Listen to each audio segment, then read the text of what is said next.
Good morning, John, and pre-congratulations on your little wiggly sticky baby thing. Any day now, still waiting? Also, thank you for providing me with several impossible tasks to accomplish while you're busy relaxing on your paternity leave. Sleeping all day, reading pretentious novels in the sunshine, eating fancy waffles. I don't have a lot of data on how exactly to take care of a newborn child, but I figured something like that. So yeah, I'm happy to fix all the world's problems while you're busy cuddling with your new baby in well-rested luxury. Speaking of all the world's problems, a few weeks ago I made a video that highlighted some of the pretty dramatic changes that humanity has enacted upon the Earth. I made that video because I wanted to give people a more complete picture of how we impact our planet and maybe inspire some people to help. And in that, I think that video miserably failed. It was overwhelming, it made people hate themselves for being a part of humanity, and it was paralyzing more than inspiring. Our brains are just not good at understanding this sort of thing. For example, we way overestimate our ability to deal with stuff that we control. Like, I think I can run 5 businesses and occasionally jaunt over to Seattle to help kickstart a space telescope. No problem, I can deal with all that. No, I won't go crazy. But we way underestimate our ability as a species to affect stuff that we feel like we can't control individually. And we have a known cognitive bias on remembering and basing our decisions on negative experiences and not on the positive ones. Like, we have to have like 10 positive experiences to weigh out every negative one. What I'm trying to say is that you are being lied to by your own brain and also by,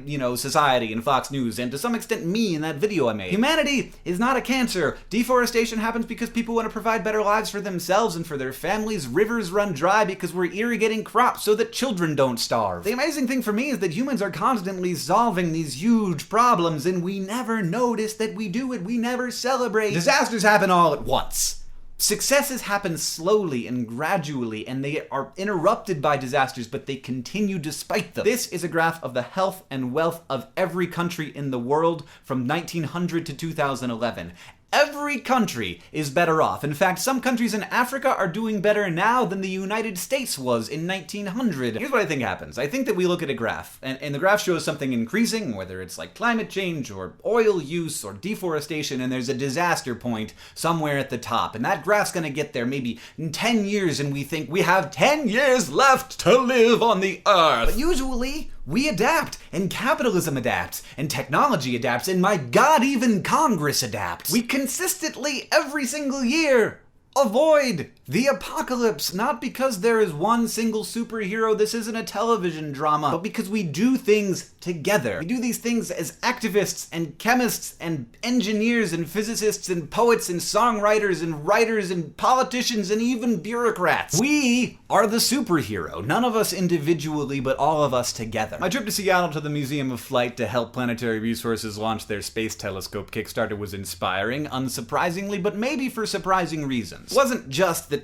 people are going to band together and crowdfund a freaking space telescope, but also it was seeing the artifacts of great projects that humanity has enacted together and meeting people, extremely smart and dedicated people who are working their butts off to make sure that humanity continues its path toward a more prosperous future for the majority of people the majority of the time. And it's not just those super smart people, it's all of us working together to make the world work. It turns out that we are very good at solving problems, but they do not solve themselves. So what I've realized is that working hard to create a better future does not come from a place of wanting to avoid the inevitable apocalypse, but instead, it comes from a place of optimism. And it turns out that somehow, there are a tremendous number of things to be optimistic about, and that's pretty great. John, I will see you, or potentially someone else, if you have a baby, on Tuesday.